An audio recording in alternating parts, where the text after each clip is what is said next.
Everyone, please dance. Everyone, please dance. Don't worry, this is not recorded. This is not recorded. Push pineapple, shake the tree. I got push pineapple, black coffee. To the left, to the right, jump up and down and to the knees. Come and dance every night, sing the whole melody. I got push pineapple, shake the tree. I got push pineapple, black coffee. To the left, to the right, jump up and down and to the knees. Come and dance every night, sing the whole melody.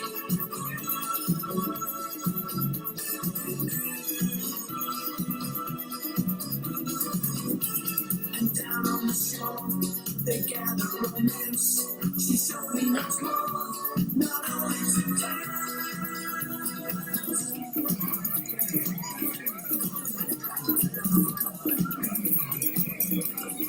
I got push pineapple, shake the tree. I got push pineapple, black coffee. To the left, to the right, jump up and down and to the knees. Come and dance every night, sing with a hula melody. I got push pineapple, shake the tree. I got push pineapple, black coffee. To the left, to the right, jump up and down and to the knees. Come and dance every night, sing with a hula melody. Lovely beach in the sky, the moon of Kauai, the calypso should rock. We'll all be singing a song.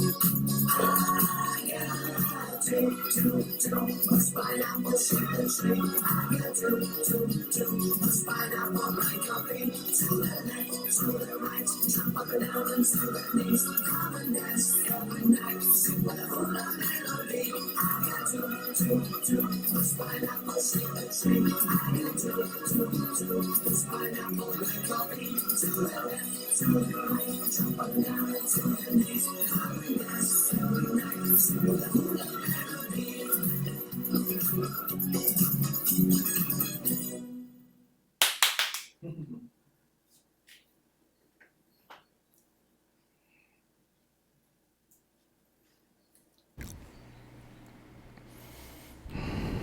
All right, everyone, please take your seat.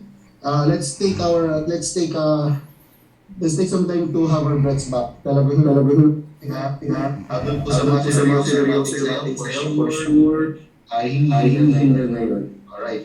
Sige, again, welcome for the 2021 Accountants Auditor Score. Tatlo po yung tinawag natin dito sa score for all as 3. And this morning, we can move forward first by having our attendance muna. Kasi kailan natin malaman kung sino po nag-attend ng video. We'd also like to acknowledge the presence of Esther Aldana. She is hip today. Ma'am, good morning po.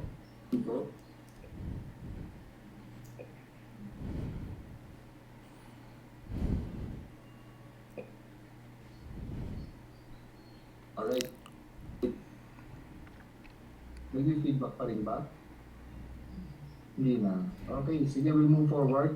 So, for day 2, we'd like to request everyone to please fill up our attendance sheet that you can find here at nandun din po sa ating chat box. So, kindly click on the link or scan with your phones and fill up the attendance sheet. Critical po ito para malaman po natin kung sino po nag-attend today and for us to recognize your presence din po.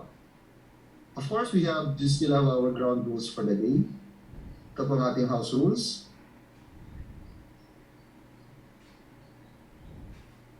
Okay, alam na po natin ito. This was the same house rules as yesterday, pero medyo remind lang natin.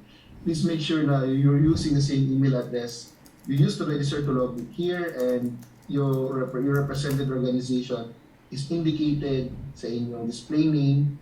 Don't forget to click join audio para may marinig po kayo. And you are encouraged to turn on your camera since ito po ay isang interactive day, especially today. You can turn on your camera, pero mute pa rin natin yung microphone natin unless you're acknowledged to talk. I think for today we'll have plenty of this. This will be a very enlightening day, I hope. Please make sure also to accomplish the feedback form later on.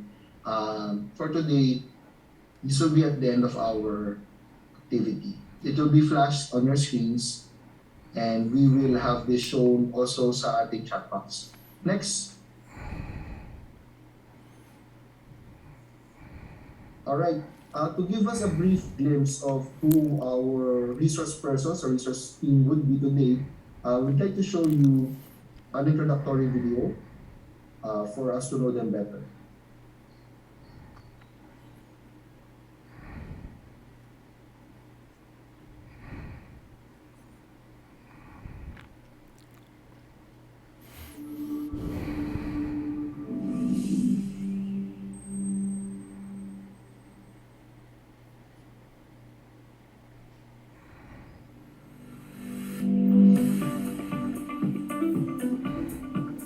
Nice.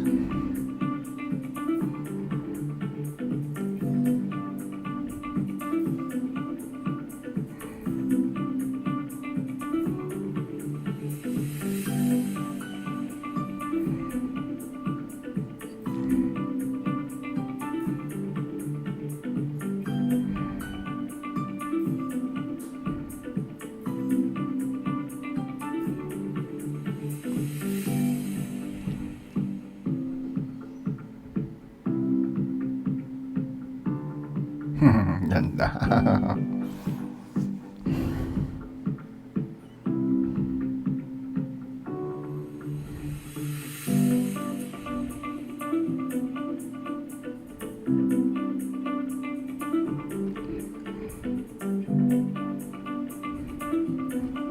Galing.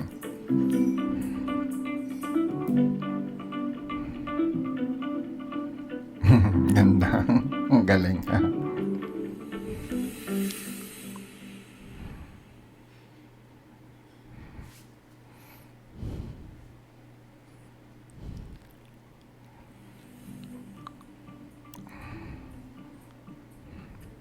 Ang sinasabi kasi ng BIR is that ang LoA should be an official act.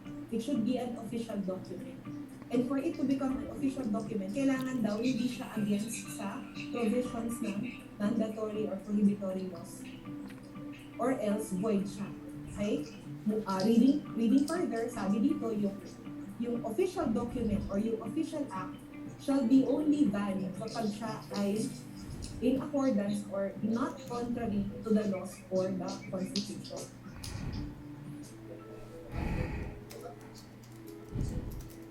Pagdating sa court, tinitingnan din yung validity ng document, yung tama ba, official ba? Sabi ko nga, LoA, sabi nga ng batas, LoA is an official document.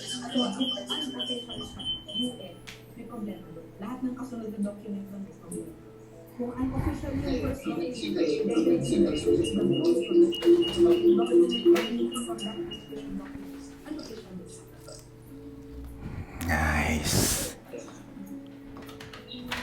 So any changes, sabihin na natin may bago po kayo nag-flip ng trade name, may bago po kayo ng line of business, kailangan nyo pong i-inform ang BIR through BIR Form 1905 kasi po i-update po nila itong buong certificate of registration.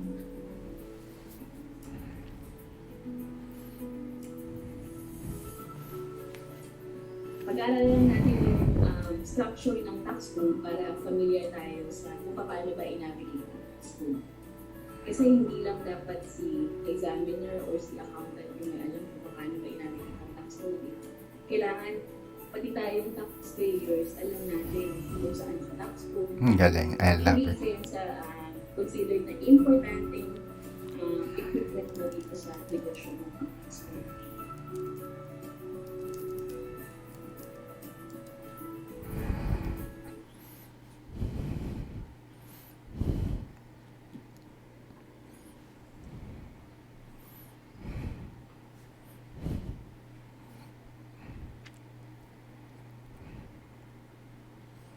Alright. Mukhang malaki na po natin ang ating first speaker team for the day. So let us introduce them po one by one. Of course, the team is headed by Mr. Emelino T Maestro, and he is supported by Miss Divine Grace, P. Fresco, and Miss Diana Baldosa. And with that, I have pleasure to introduce to you our first speaker of today, Mr. Emelino T Maestro.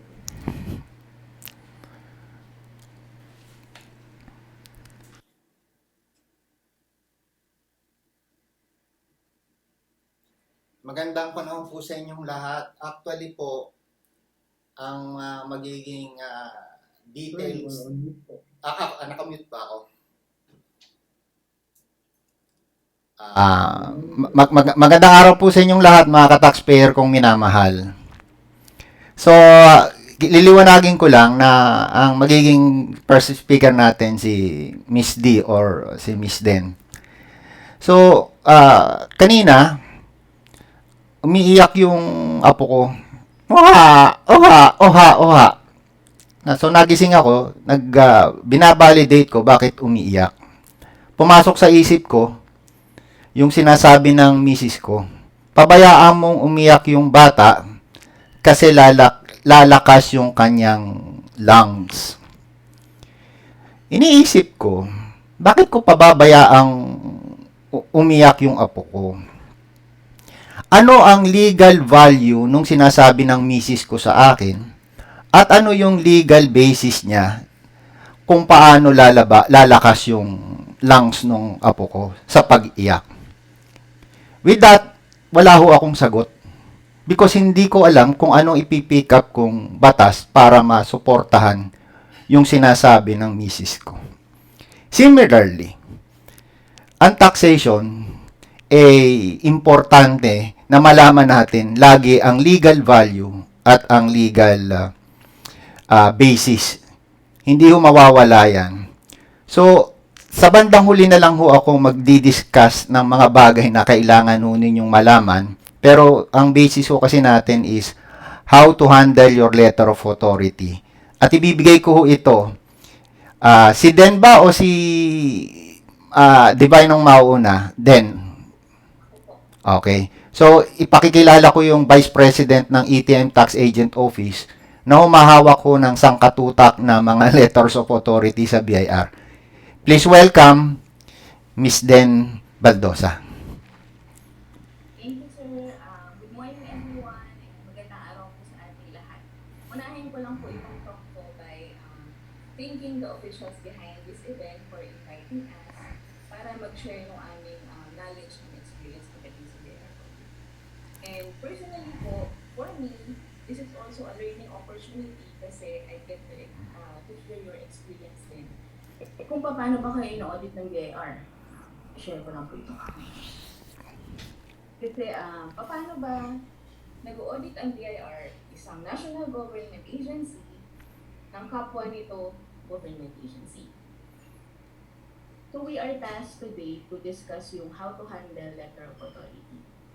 Before we proceed with the how, let me discuss first yung what and why. What is a letter of authority? What are the legal basis? Sabi nga ni sir. And yung para sa akin equally important yung why. Why am I being chosen? Why am I being audited? Bakit sa dami ng taxpayers or bakit sa dami ng government agencies ako yung laging nabibigyan ng letter of authority? Yan. So, usually we start with this topic by asking yung audience kung ano ba yung nararamdaman nila kapag nakatanggap sila ng letter of authority. Ano ba yung unang nilang emosyon na pumapasok sa kanilang katawan? And 90% of the time, ang sagot po nila sa amin ay takot, worried, ashamed, confused. And 10% of the time naman po, indifferent na lang, unconcerned na lang sila. Parang tinanggap na lang nila na part ng kanilang business operation ang ma-audit ng BIR. So dun sa mga takot, na-discover namin based sa aming experience na yung takot pala na yun nanggagaling usually sa ignorance. Ignorance sila kung ano ba yung susunod pagdating sa letter of authority. Parang pag nakita nila yung logo ng BIR, wala na. Blanco na sila. Or ignorant din sila kasi hindi sila sure kung reliable ba yung documents nila. So anyway, alam natin na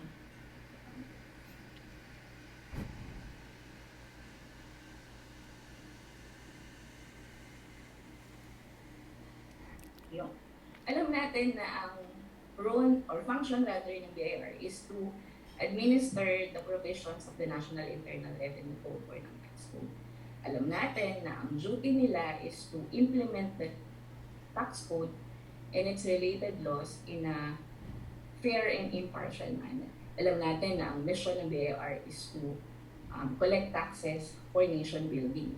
Pero alam niyo po ba na ang investigation or audit ay malaking part para masupport yung mission na yun?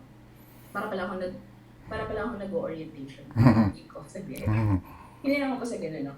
I just have to put it out there na investigation or audit ay normal lang na part ng BIR functions. Actually, pag-aaralan natin mamaya na ang audit, maganda yung purpose ng audit. Hindi lang nagiging maganda kasi may mga tao na pinapersonal nila or ginagamit nila ang audit for their personal gain. Anyway, let's discuss yung purpose ng audit. Sabi sa section 6A ng tax code, examination of returns and denomination of tax.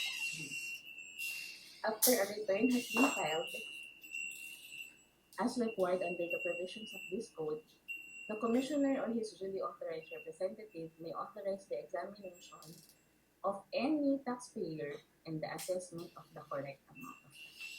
Provided, however, that failure to file a return shall not prevent the commissioner from authorizing the examination of any taxpayer. So by this section ng tax code, alam na natin kung saan pala nagsisimula yung audit. Alam na natin kung saan nagsisimula yung examination. Once daw na nag-file tayo ng tax return, or pwede rin na once na nagkaroon tayo ng taxable transaction or nagpa-register sa BIR. Sabi naman po ng section 56B ng tax code, again, after the return is filed, the commissioner shall examine it and assess the correct amount of the tax. The tax or deficiency income tax so discovered shall be paid upon notice and demand from the commissioner. So dito po, sa dalawang sections na binasa natin, nakita natin kung ano ba yung hinahanap pala kapag nag-a-assess sila, kapag nag-examine sila. Sabi sa section 6 kanina, examination of any taxpayer and the assessment of the correct amount of tax. Section 56B naman po, the commissioner shall examine it and assess the correct amount of the tax. So ito pong objective ng audit, ni-remind yan ni commissioner nung in-issue niya yung Revenue Audit Memorandum Order. Ito po yung audit guidelines ng mga examiners. Sabi dito, the purpose of auditing a tax return is to determine the taxpayer's correct tax liability and eventually enhancing his or its tax compliance. So di ba sabi ko po sa inyo, maganda naman yung objective or purpose ng audit. Correct kung may mali ka dun sa tax mo na dineclare and eventually to enhance yung inyong tax compliance. So paano nag-audit ang BIR? Through issuance ng letter of authority. Letter of authority po as defined, again, by the audit guidelines, Revenue Audit Memorandum Order, it is an official document that authorizes or empowers a designated revenue officer to examine, verify, and scrutinize the taxpayer's books and records in relation to his internal revenue tax liabilities for a particular period. According po sa revenue regulations, B-1 or yung bookkeeping regulations naman, ang letter of authority daw po is a request to the taxpayer to permit the bearer thereof to conduct the necessary examination of his books and records. So ang letter of authority po is an official document. Yung pag-issue po nito at yung basis po nito, galing yan sa tax code at sa BIR regulation. Pagdating po sa acts and regulations, ang sabi po ng new civil code, administrative or executive acts, orders, and regulations shall be valid only when they are not contrary to the laws or the Constitution. So malinaw po yun. Kung yung act daw po ng isang administrative or executive act, magiging valid lang kung hindi siya contrary sa law or sa Constitution. Kuha tayo ng excerpt sa Constitution. Ano ba sabi sa Constitution?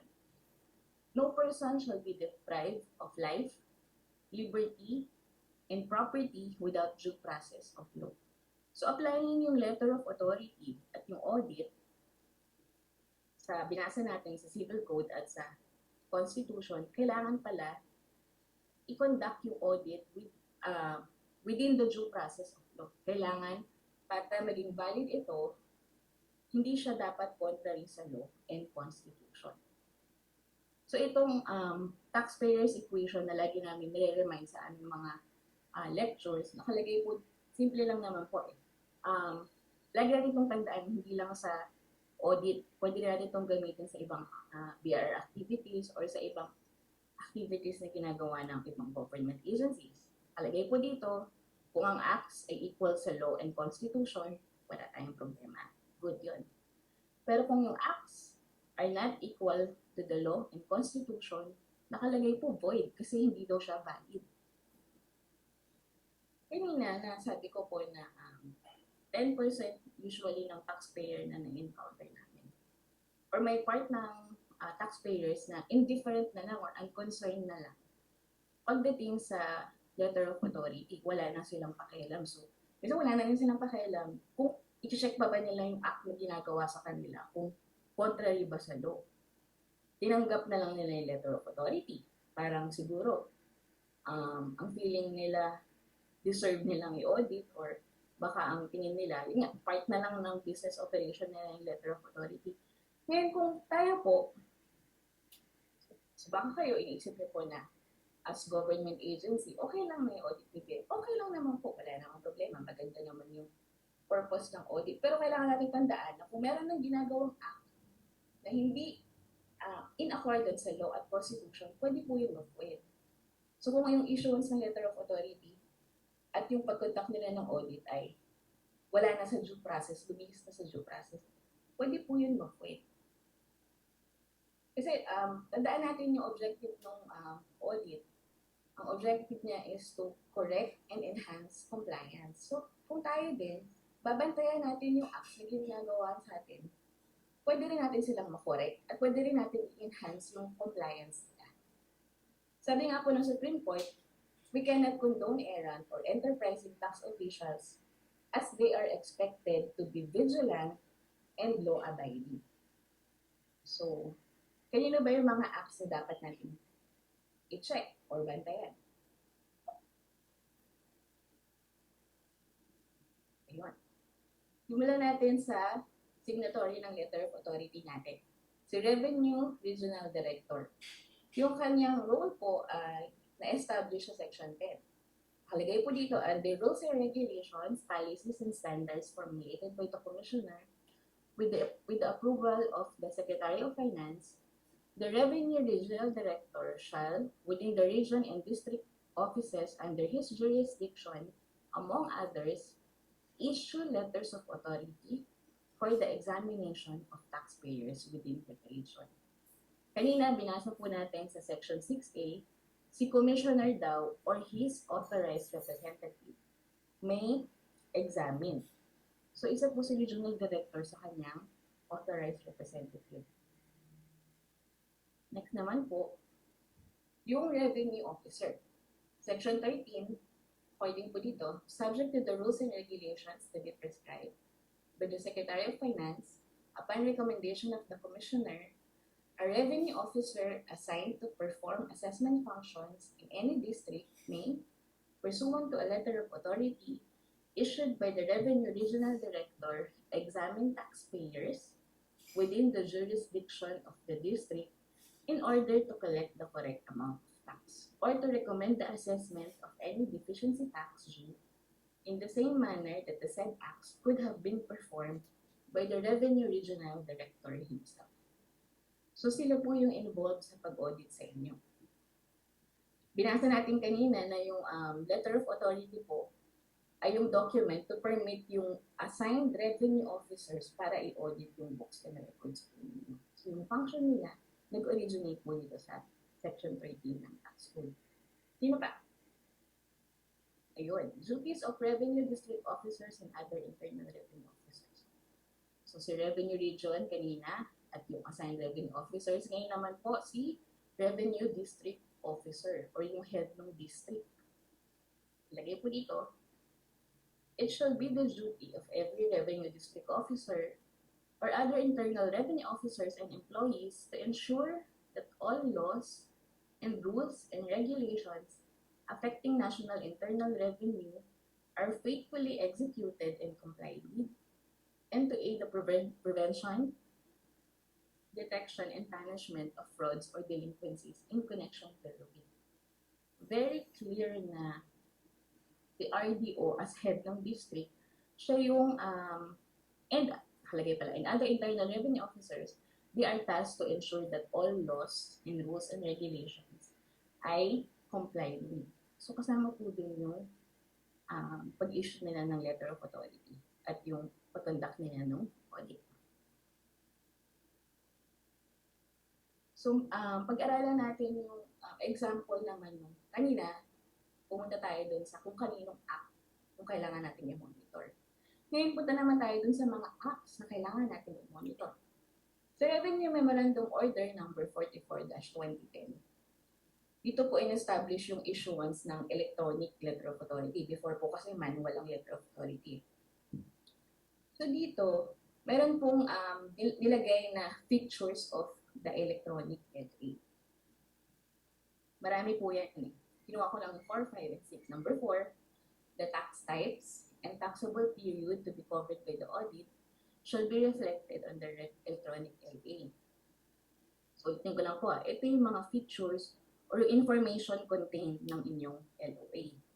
Ano pa? Number 5, the basis for the audit, i.e., regular audit program, special audit, etc., shall be indicated in the LA. So, yung basis daw po ng audit.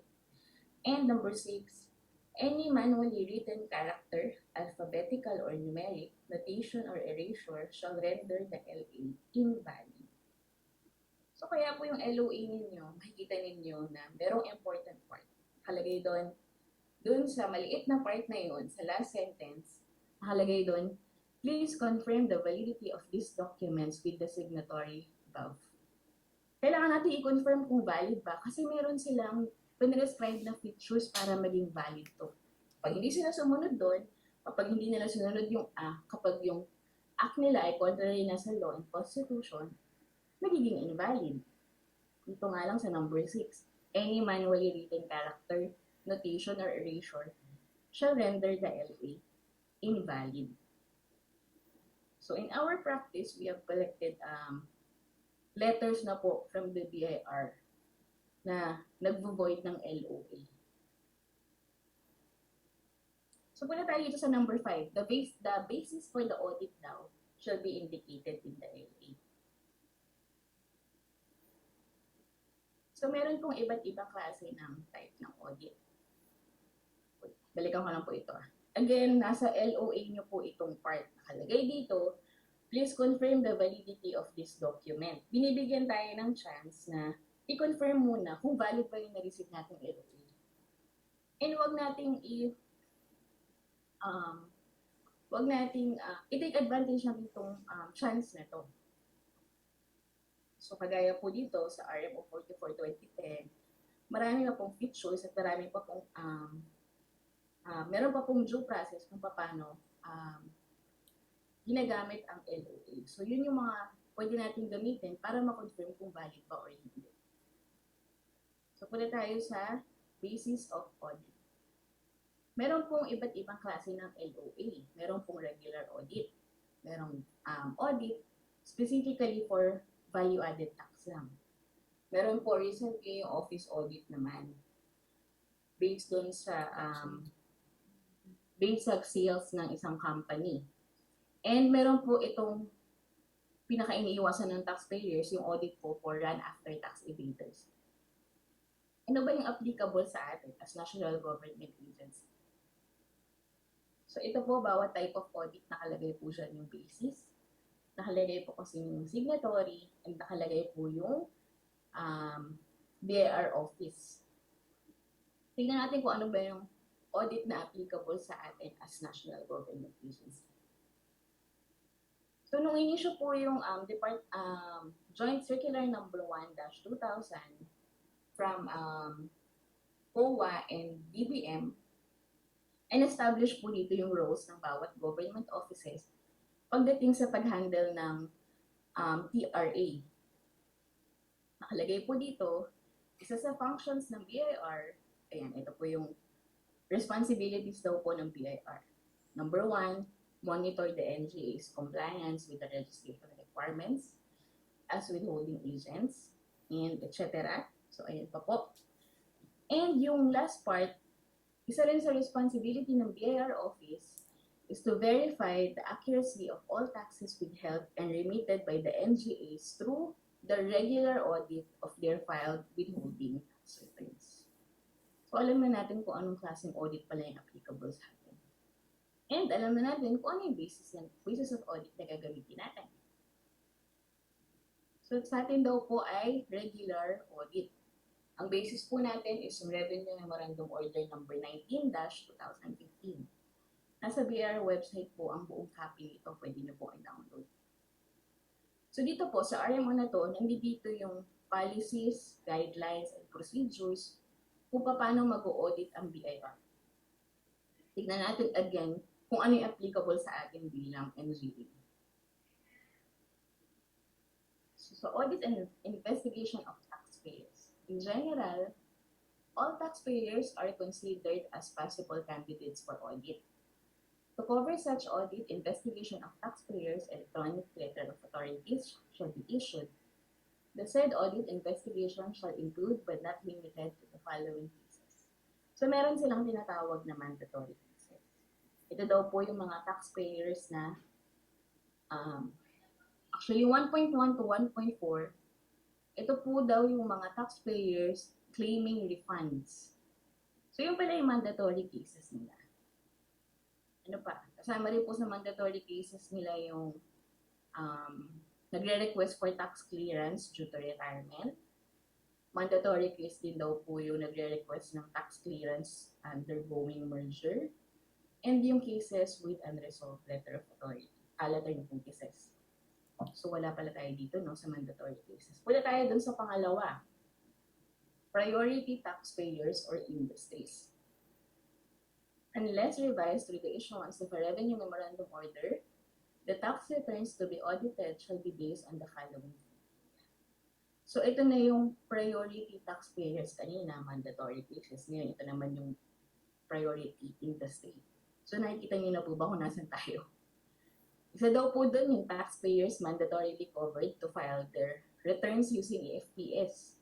Kasama rin po tayo dun pala, no? But failed to use the same. Okay. Kasama din po dun yung taxpayers maintaining an ending inventory. Applicable sa atin. So, ito na. Government agencies with validated due to BIR per COA report. So, ayun pala. Yung COA report, yung annual summary report ng COA.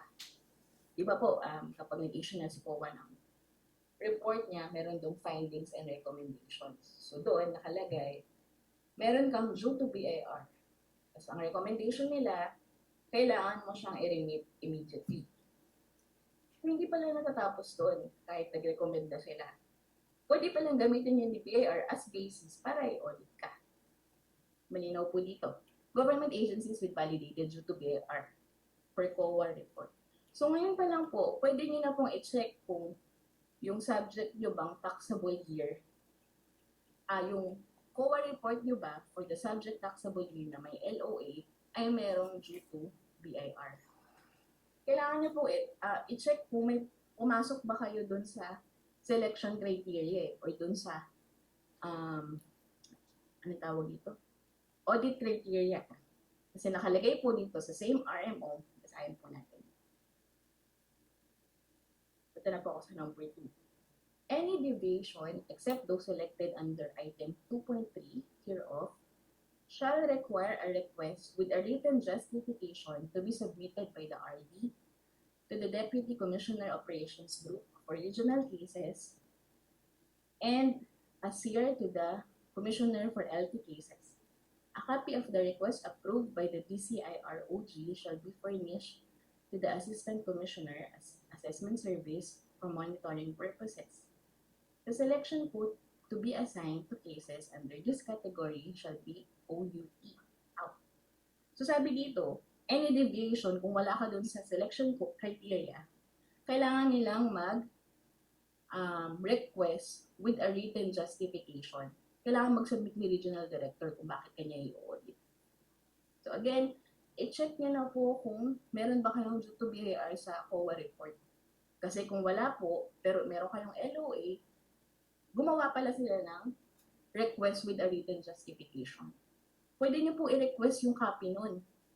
Kasi, sabi ko nga po kanina, equally important yung why. Bakit kayo ina-audit? Kasi kung hindi nyo alam kung bakit, malidipit yung purpose na i-correct kung ano man yung mali ninyo and i-enhance yung compliance ninyo. So dito po, dapat ba kayong bigyan ng kopya kung gumawa sila ng written justification? Yun nga, definitely, kasi babalik tayo dun sa purpose to correct and to enhance yung compliance. Itayin pa natin yung number 1.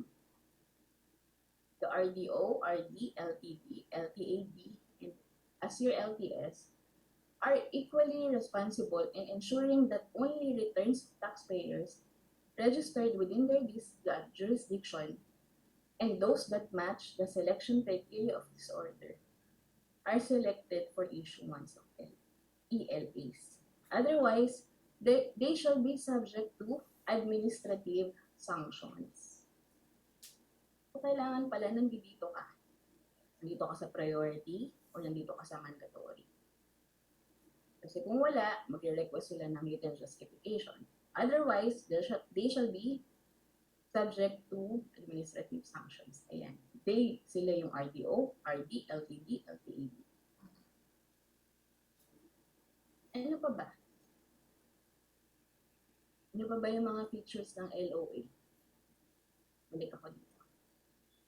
So yun, dinaskas natin yung basis for the audit. Isa rin po sa features nila yung tax type and taxable period. So i-check nyo na po ngayon kung meron ba yung hawak ninyong LoA, kung may hawak po kayo LoA. Nakalagay po sa isang separate naman na Revenue Memorandum Circular, ang gagamiting papel kung saan pinrint yung letter of authority ay yung same paper na ginamit sa pagprint ng COR. Kung makapansin niyo po yung COR natin, makapal, di ba? So, may RMC po na sinasabi na dapat yung LoA, same paper nun. So again, kung hindi ganon, kung yung act ay hindi sumunod dun sa regulation, pwede natin ulit i-void. So yun po. I-share ko lang po itong Revenue Audit Memorandum Order number 1-20. Ito po yung binabanggit ko kanina na audit guidelines. Dito po kasi, nakalagay na dito yung step-by-step nila kung paano nila titignan yung tax returns, audited financial statements, and dito sa part na, meron silang specific na part para sa pag-audit ng government money payments. Maikli lang siya. So nakalagay dito, number 1, examine government contracts with suppliers, purchase records, payment orders, billing records, receipts, vouchers, cash book, and reports of Commission on Auditors. So dito po, through this audit guidelines, alam na natin kung ano yung document pala na importante natin i-preserve at i-maintain. And ayan, nakalagay na po dito yung kung paano nila i-audit. Number 4, check whether the correct amount of tax has been withheld and remitted within the prescribed period. Otherwise, impose appropriate penalties for non-withholding or non-remittance of tax as the case may be.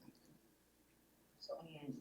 Ito pong Revenue Audit Memorandum Order na ito, medyo makapal yan, pero ito na po yung part pagdating sa pag-audit ng government.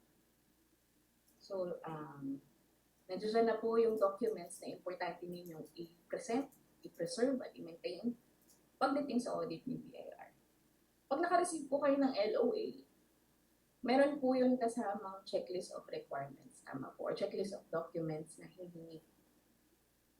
So doon po, susunod na discussion, i-discuss po natin kung ano pa yung ibang notices pagkatapos ng letter of authority at checklist of requirement.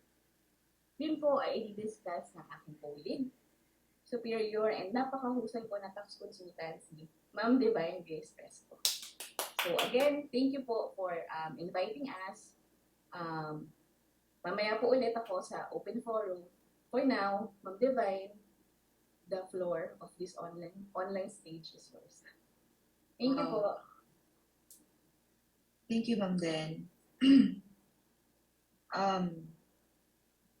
Tuloy na po ako, no? Dire-diretso na po. So, Yes, ma'am. You can po.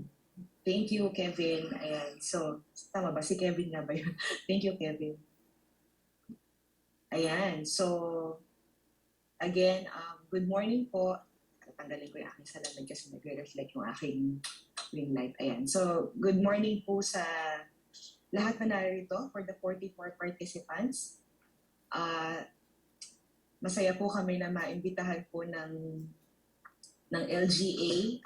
Isa pong blessing for us na makapag-speak, no, for this morning. And nagpapasalamat po ako sa lahat po ng bumubuo ng LGA for inviting us and for considering us, no, na makapag-speak for this morning. And alam nyo, ang BIR audit handling or LoA handling is very, kumbaga, yun yung pinaka-heartbeat ng aming organization. Kasi we really want to help taxpayers sa lahat po ng mga, kumbaga, nasusugatan or nasaktan minsan sa mga proseso ng BIR. No? So medyo marami po kasi kami mga nakakausap na mga private entities, and I hope sa government wala naman, pero yun nga, matuto tayo sa experience din ng mga nasa pribadong korporasyon or pribadong entities na nakakatanggap ng mga LoA. Hindi lang isang beses, kundi maraming beses na nakakatanggap ng LoA. So, alam nyo, ang LoA or BIR audit is parang parang for me, para siyang teleserye. Sa totoo lang mahilig ba kayo sa teleserye? Kasi kung mahilig kayo sa teleserye or K-drama, no, parang ganun siya. No? At may simula, may kanya-kanyang yugto, wow, Tagalog na Tagalog, or episodes, at may ending. Okay? So, ang problema sa mga taxpayers, kaya po nangangapa or nahihirapan po sa BIR audit kasi hindi nila alam ang journey, no, yung first to last. So, ang aking objective ngayon ay i-introduce or i-walk through kayo doon sa journey ng audit.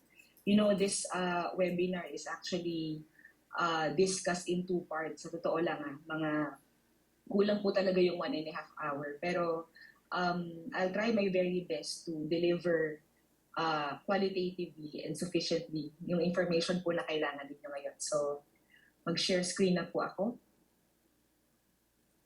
Okay. Natapos si Ma'am Dayan sa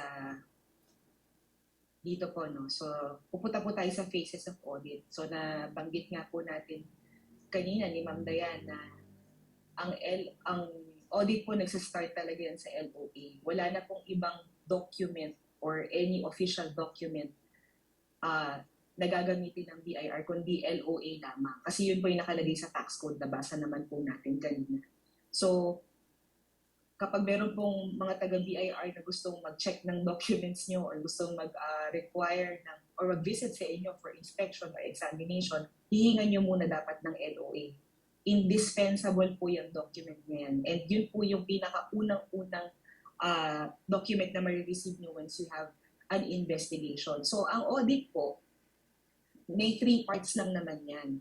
Base po yan sa nabasa natin kanina sa Section 6A, no, na ang commissioner is given the authority to examine a taxpayer whenever they file a return so that, ano daw yun, yung purpose? The true and correct amount of taxes may be determined and collected. No? So three phases in one codal reference. So number 1, investigation. Number 2, assessment. Number 3, collection. So yun po yung Section 6A, kabuuan ng Section 6A na hihimayin natin ngayong umagang to. Ngayon, yung nasa side, no, yung litigation part, hindi ko siya sinama as integral part ng or phase ng audit because pwede naman ikaw hindi mapunta dyan or yung taxpayer. Pwede naman hindi siya malitigate. No? There are just some instances or circumstances na kailangan siyang malitigate depending on the situation, no? Or kung ano yung naging flow ng kanyang audit. But hindi talaga yan part, no? Kapag kinailangan, saka lang gagawin. But the objective of the audit, itong tatlo, investigation, assessment, and collection. So, ito po yung buong case progression po pagdating sa LoA. So, may ano siya, sequence, no? May mga kung saan pupunta. So, lahat po ay nagsisimula dito sa electronic letter of authority, no, and checklist of requirements. Ito po yung nabanggit kanina ni Dayan. So, without LoA, hindi po pwede magsimula ang audit. Hindi po kayo pwede ma-examine, no? And usually kapag may LoA, nabanggit naman po kanina ni Ma'am Dayan, or yung sa example ng LoA na nakita ninyo kanina, meron pong hinihingi sa inyong mga records, no, and books of accounts, no. So, we can discuss that in detail sa open forum kapag may mga tanong kayo about books of accounts. But for the purposes of my slot, kumbaga konti lang, papahagingan lang natin yan, okay? So, after po ng checklist of requirements, no, at hindi po kayo nakapag-submit ng documents, bibigyan po kayo ng first request for presentation of records after 10 days from the receipt of your LoA. Okay? Ngayon, ang pumipirma po nito ay revenue officer and group supervisor. No? So basically, hinihingi po niya kung ano yung nasa checklist. No? Nire-reiterate lang niya na taxpayer, mag-submit ka na kasi magsisimula na kami mag-audit. So that's the first request. Now, if you still fail to comply with the first request for presentation of records, then that's the time that you will be given second and final request for presentation of records. So, it's still a reiteration kung ano yung hinihingi sa checklist of requirements. But this time, ang pumipirma na rito is si RDO. Okay? So, mas mataas na person compared sa RO tsaka sa group supervisor. Okay? So, after 10 days po yan ng first request for presentation of records, hindi ka pa rin nagsasubmit, makakatanggap ka na ng second and final. Na kung makikita nyo, dalawa po yung arrow na pinupuntahan from second and final request. Kasi kapag hindi ka nag-comply in 10 days, makakatanggap na po kayo na tinatawag natin na subpoena. Okay? So, ito po yung usually na, hindi naman po ako taga-BIR kahit kailan na, hindi po ako nag-work doon. Pero, kadalasan po kasi marami po kami mga taxpayers na naririnig na ito po kasi nagiging panakot. No, nagiging panakot. Na sige ka, pag di ka nagbigay o hindi ka nag-cooperate, sabihin na ka na natin. So, ito po yung parang nagiging threat ng BIR kapag merong failure na magbigay ng documents. So, yun po, kapag hindi po tayo nag-comply sa subpoena, Duces, Tecum, that's the time na magkakaroon ng litigation. Okay? So, i-complain na po tayo sa DOJ. But if valid yung LoA nyo, valid yung checklist nyo, valid yung first request and yung inyong second and final, at nag-submit po kayo ng records, makakatanggap po tayo ng notice of discrepancy. So for purposes of reconciling the flowchart with the 3 phases of audit, ito po siya. No? So nandito po tayo sa part na to, investigative stage. So as you can see, ito po yung mga nabanggit ko kanina, LoA, checklist, first request, second and final request, at NOD, yung tinatawag natin na Notice of Discrepancy. Okay? So, ano yan? So, bakit kailangan may NOD sa process ng audit. So, sabi kasi sa LoA nyo, napakalinaw, sa last paragraph, sabi doon, you will be duly informed of the results of the examination upon approval of the report submitted by the aforementioned revenue officer. Okay? So, ang LoA basically has a promise. Okay? Hindi ka binigyan ng LoA tapos wala na, goodbye na, no? Meron siyang pinapangako na i-inform ka kung ano yung results ng examination. So that's the beauty of the LoA, na meron talagang findings, merong report, no? So ibibigay yun sa'yo. Kailangan mabigyan ka ng results of examination. Now, paano ka i-inform? That's the question. So, i-inform ang taxpayer through NOD or tinatawag natin na Notice of Discrepancy. So, I'm already simplifying and paraphrasing the definitions kasi if I will incorporate the revenue regulations here in this slide, baka umabot po tayo ng lunchtime, wag naman po. Diba? So, mag-aagado-agado na naman tayo. So, gusto ko na lang pong i-define and then I included the revenue regulation for your verification po. Okay po? So, sabi po dito, ano ba yung NOD? No? A Notice of Discrepancy is an official document that informs the taxpayer of the revenue officer's initial report of investigation. Okay? So, kapag po nakapag-submit kayo ng records at natapos po ang audit, which should not be longer than 6 months, paki-note po yan sa mga nagte-take down notes. Ang audit po ay 6 months lamang, no? Yun po yung nakalagay sa RMO 69-2010. So, kung inaabot po yan ng taon-taon, tanungin niyo po yung examiner, ano nangyari sa'yo? Bakit inaabot ka na ng 1 year? Nakatulog ka ba? So, actually, 6 months lang po talaga yan. So, sabi po doon, when that period is already lapsed, no, kailangan makapag-submit siya ng initial report of investigation through an NOD. So, ano yan? It forms part of the prescribed procedure. No? So, ibig sabihin, karapatan niya ng isang taxpayer na matanggap niya yung NOD. Kasi pag wala, nababiolate po yung tinatawag natin na due process. Di ba sabi nga sa 1987 Philippine Constitution, no person, no? Walang ibang tao.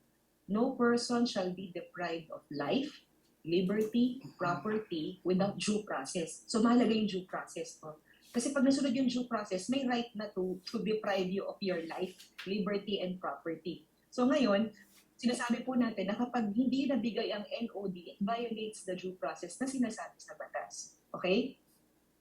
Sabi dito, ano ba yung meron sa NOD? It affords the taxpayer to present their side of the case and submit additional evidence if necessary. Okay? So, yan po yung pagkakataon ninyo na ipresenta nyo daw yung side ng inyong case or mag-submit daw kayo ng additional evidence kung kailangan. So, huwag niyo pong i-disregard or i-ignore ang pagkakataon na ito kasi ito po yung due process kumbaga binibigyan ka ng chance. No? So, pag hindi mo pinansin, parang hindi ka interesado, no? Or wala kang side of the case, no? So, yung side ng BIR, parang tinatanggap mo. So, anong gagawin mo once you receive an NOD? So, i-acknowledge mo yung NOD, kailan mo ba natanggap, no? Kailan ka ba pwedeng mag-participate sa DOD or discussion of discrepancy? Kasi when you receive an NOD, you will be given 30 days para po magkaroon ng to participate on a discussion of discrepancy. So, ayan. Ano ba yung discussion of discrepancy? Sabi dito, it occurs after the issuance of an NOD. So, ibig sabihin, during this time, within the period of 30 days, the revenue officers shall what? Explain to the taxpayer how the findings were arrived at. Kasi doon sa NOD kanina, nabanggit kanina, na ipepresent mo yung side ng case mo. So, ibig sabihin doon, kailangan mo ipaliwanag bakit hindi yun yung deficiency tax mo. So, lumalabas na kailangan, maintindihan mo muna kung anong ginagawa ng BIR, paano kinumpute, paano nagkaroon ng findings, no? So, kailangan lang na maintindihan mo kung paano na-compute yung deficiency or yung alleged utang natin sa gobyerno o sa BIR. So, kailangan ng DOD. So, ngayon, yung DOD, sabi dito, ginagawa yan before the preparation of a final report of investigation. So, kanina, it's an initial report, pero ngayon, there's a final report of investigation being discussed in this DOD. Okay? So, ibig sabihin, yung initial report of investigation, pwede pa siyang mabago kasi magkakaroon ng final report of investigation. But, that's within the time frame kung saan na-explain na nung BIR kung paano na-compute yung findings.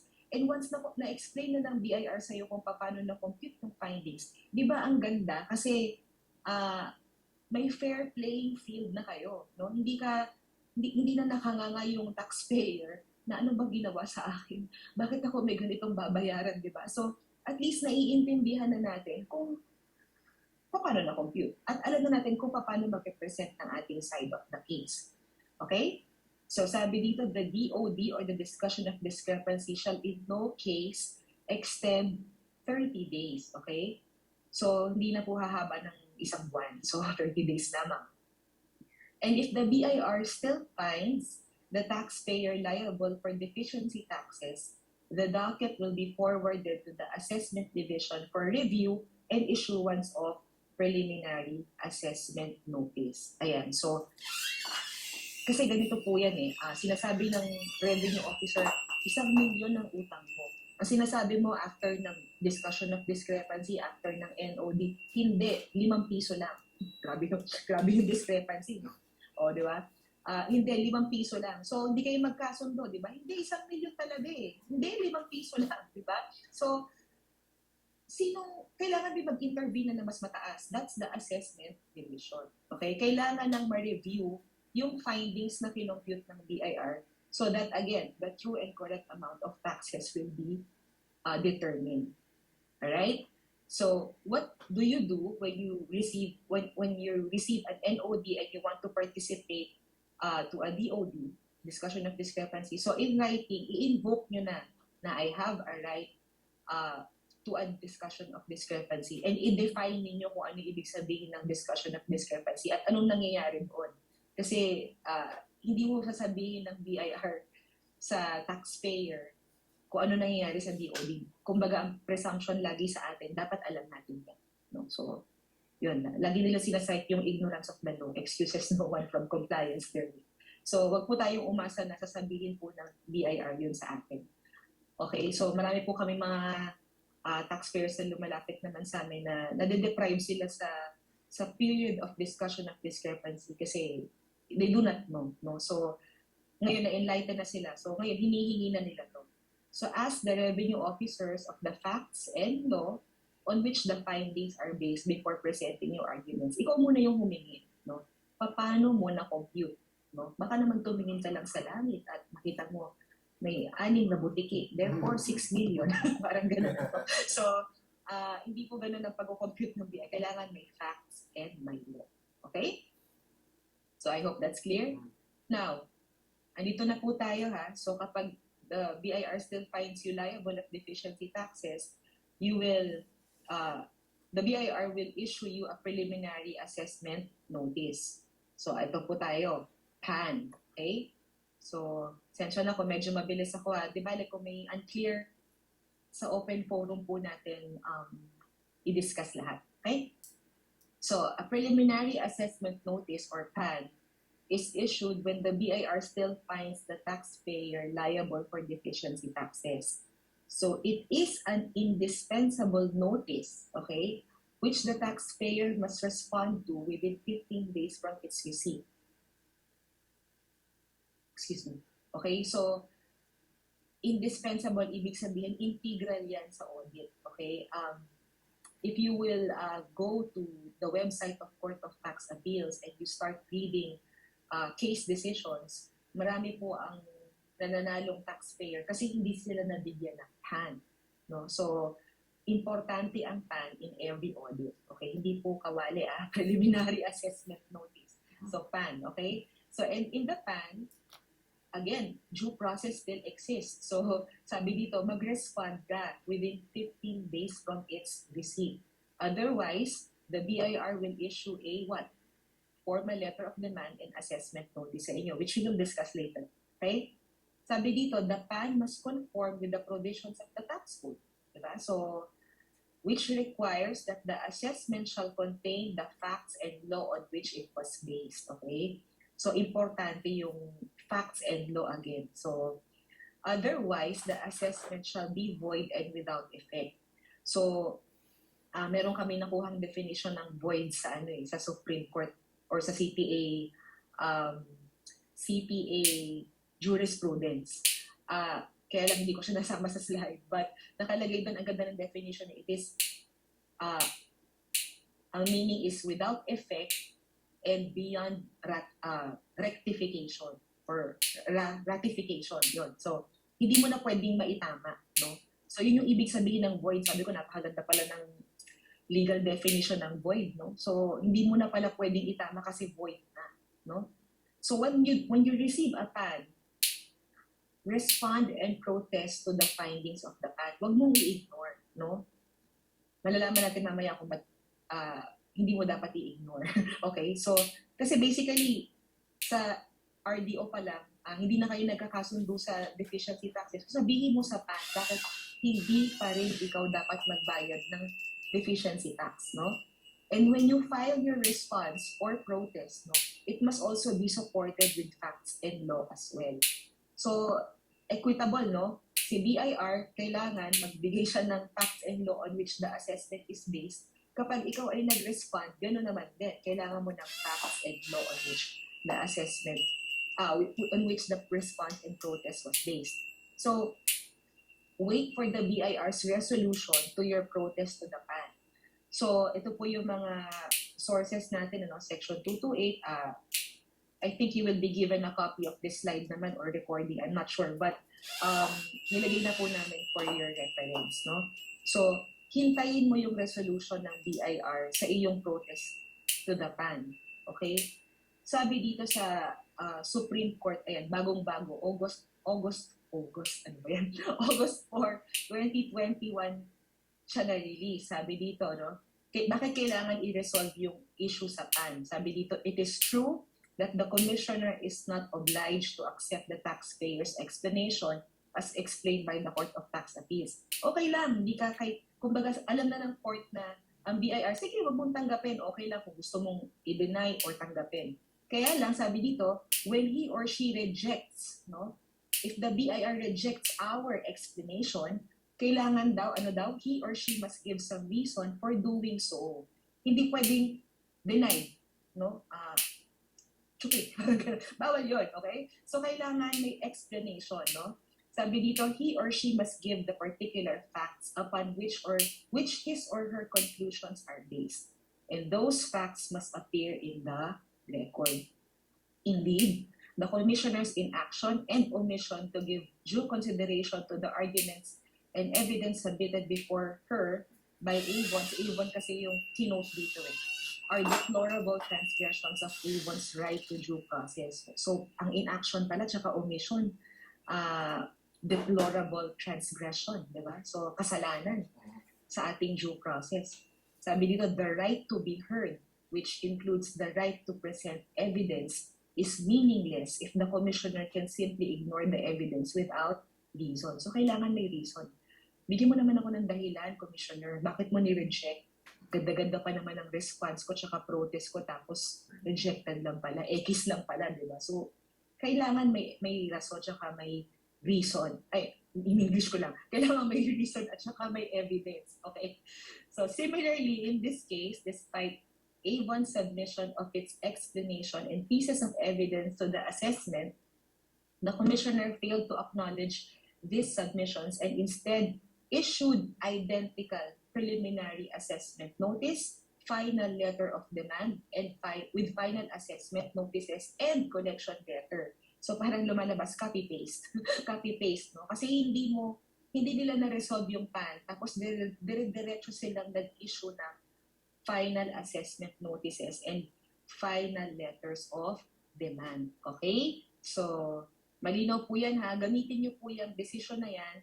Supreme Court po ang may sabi niyan, hindi ako. So, pwede nyo pong gamitin yan whenever nakakatanggap po kayo ng identical final letters of demand in FAN na hindi na-resolve yung inyong response sa FAN. Alright? Okay. So, binibigyan po namin kayo ng mga tools. No?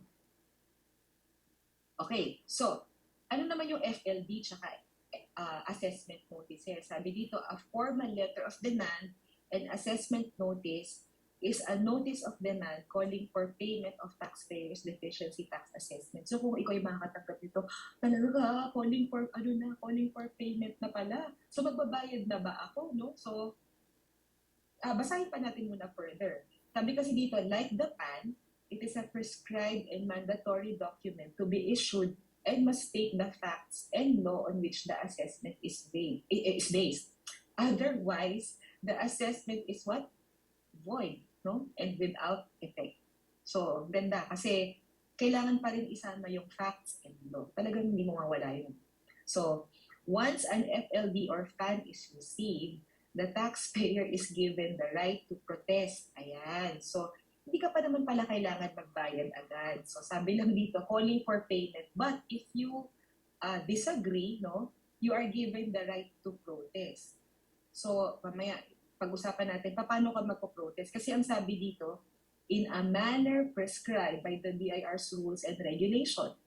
So, kailan mo dapat gagawin yan? Within 30 days from the receipt of the same, of the formal letter of demand and assessment notice. Otherwise, the assessment shall be final and executory. So, yan na yung time na sinabi mo na sige na, nag-a-agree na ako kahit hindi ako nag-a-agree. Kasi hindi ka kumibo hindi ka nag-protest. So, ang tawag natin dyan, di ba, is total. So, you are silently agreeing to the amounts being assessed to you. So, parang kapag hindi ka kumibo, pumapayag ka, no? In effect. So, what do you do when you receive a formal letter of demand and assessment notice? Sabi dito, if you disagree with the protest, pag talagang alam mong may mali, no? Hindi nasunod yung procedure, yung figures parang hinilaan lang or hindi tama, no? Walang basihan, walang facts, no? You have to file a valid protest. I'm underscoring the words valid protest, ha? So, to the FLD and PAN within 30 days from its receipt. A valid protest must conform with the implementing rules and regulations of the BIR. So, trabaho po natin na hanapin ano ba ang katanggap-tanggap at kalugod-lugod sa the protest sa BIR. So, the taxpayer has the option to wait for the decision of the BIR to its protest or appeal to the Court of Tax Appeals in case of inaction. So, yun po yung mga available options nyo. No? So, yun po. So, valid protest, itouch lang natin yan. Wait lang, asa na yun? Parang nawala. Okay. So, teka lang, nandito na tayo. Dito na tayo sa PAN and then naka-receive tayo ng formal letter of demand and assessment notice. So, nandito tayo sa PAN. So, kapag ikaw ay nag-protest, no, makakatanggap ka ng FDDA which we will discuss later, but if hindi ka nag-protest, diretso ka dito sa tinatawag natin na collection kasi final and executory na raw yung amounts. Okay? So gusto ko lang i-note nyo po yung flow. No? So again, if hindi ka nakapag-protest, sabi doon final and executory yung amounts and then you will be subjected to collection enforcement. Okay? So, ano bang valid protest? So, I have to discuss this as well kasi dito po nagkakaroon ng problema. Marami na po kami mga kakilalang taxpayer na kumbaga nangonsume dahil yung na-file po na protest is not valid. So ito po yung katanggap-tanggap na protest sa BIR. Sabi dito, kapag ikaw ay magpo-protest, sabi mo, I disagree. Hindi pwedeng disagree lang. No? Sinasabi dito kailangan, you have to state in your protest the nature, number one, the nature of protest, whether reconsideration or reinvestigation. Kailangan mo daw yan i-specify. Okay? So, ano bang kaibahan yan, Miss D or Divine? Ano ba yung reconsideration and reinvestigation. So, briefly lang, gusto ko lang ibigay yung definition or difference between the two. So, when you are requesting for reconsideration, nagpo-protest po kayo and requesting that the BIR will reconsider the protest based on the existing documents na hawak nila. Okay? So, kung ano yung naipasa ninyo, ano yung naisubmit ninyo, gusto nyo balikan nila in support dun sa protest nyo. If it is a request for the investigation, iba naman po. You are protesting and requesting that the BIR will consider new and additional evidence in support to your protest. Kaya po dun sa susunod na sentence nakalagay, specifying newly discovered or additional evidence you intend to present. Okay? Ibig sabihin, ikaw ang magsispecify, ang taxpayer po ang magsispecify. So, hindi po pwedeng taga-BIR ang magde-demand. No? Kasi sabi sa Supreme Court, ayaw ng Supreme Court na at mercy tayo sa BIR. So, kailangan po, ikaw ang mag-specify. Ano ba yung gusto mo i-present sa re-investigation? Okay? Number 2, state the date of the assessment notice. That's very easy. Huwag mo nyo ang kalimutan kasi baka ma-technical. So, sabihin nyo lang kung anong date ng protest and ano ito medyo tedious. The applicable law, rules, and regulations or jurisprudence on which your protest is based. Otherwise, the protest shall be considered void and without force in effect. Ito yung mahirap kapag yung sa part na natin naging void and without force and effect. No? So, you have to file a valid protest. And if you are protesting, requesting for investigation, ito napaka-specific, requesting investigation, the taxpayer must submit the relevant supporting documents to the BIR within 60 days from the date the protest was filed. Otherwise, the assessment shall become final. Okay? So, wag po tayo sana magka-problema kapag nag-request po tayo ng re-investigation. Ibig sabihin yan, lahat ng na-specify mo na newly discovered or additional evidence, yun yung ibibigay mo in 60-day time. Alright? So, yun po ang pag-file at pag-comply sa valid protest. Okay? Okay.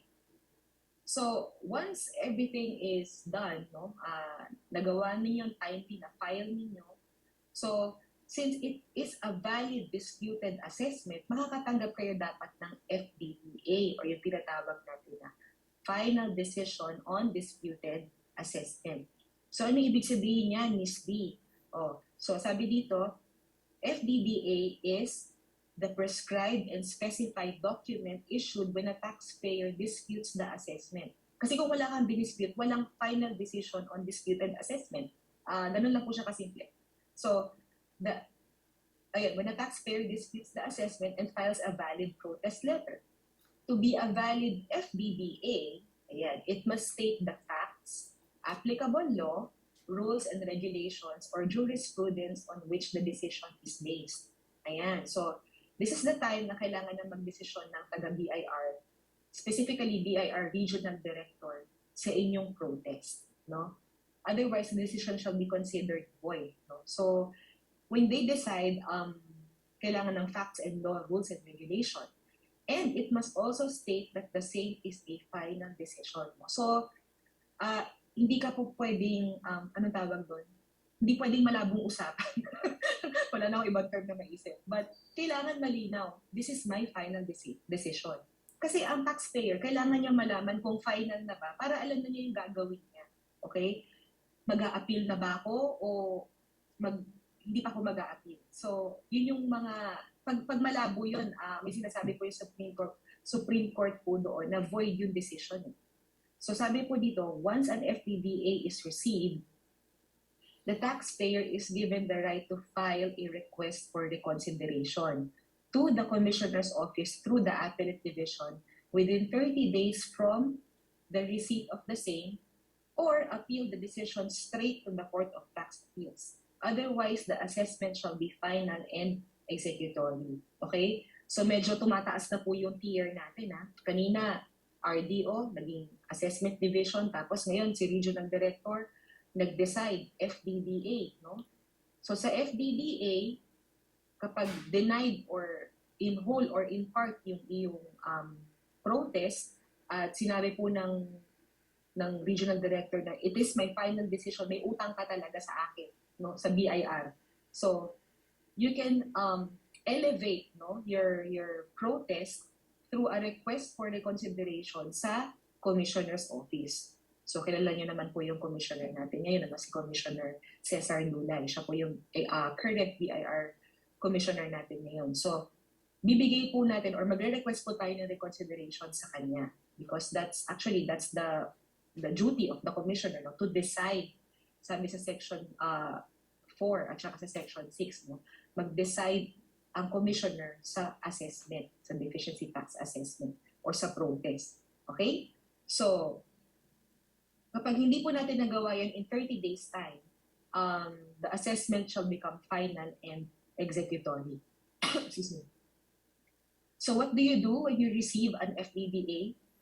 So if you disagree with the final decision of the regional director, file a request for reconsideration or motion for reconsideration to the Commissioner of Internal Revenue. Lagi po namin sinasabi sa mga taxpayers, especially sa private entities na huwag ka muna pumunta ng CPA. Pumunta ka muna sa Commissioner's Office or doon ka muna mag-appeal sa level na yun. Kasi i-exhaust natin administrative yung powers ng commissioner. Kasi kailangan niya mag-decide, yung nakalagay sa tax code. No? Dapat siya mag-decide. So let us exhaust that level, no, before we go to the CPA. Sabi dito, the motion must contain all the arguments that the commissioner must resolve. Kasi pag hindi mo nilagay, wala siyang i-resolve. Okay? So, kailangan nakalagay doon yung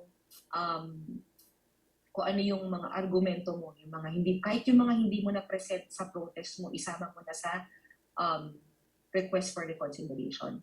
And then the taxpayer has the option to wait for the decision of the commissioner or appeal to the CPA in case of inaction. Okay? So, may available options po kayo. So, it will depend kung ano po yung daan na gusto ninyong tahakin.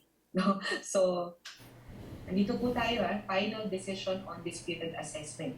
Once you timely filed your motion for reconsideration or request for reconsideration, saka po kayo mabibigyan, syempre naturally, i-expect natin yung final decision of the commissioner.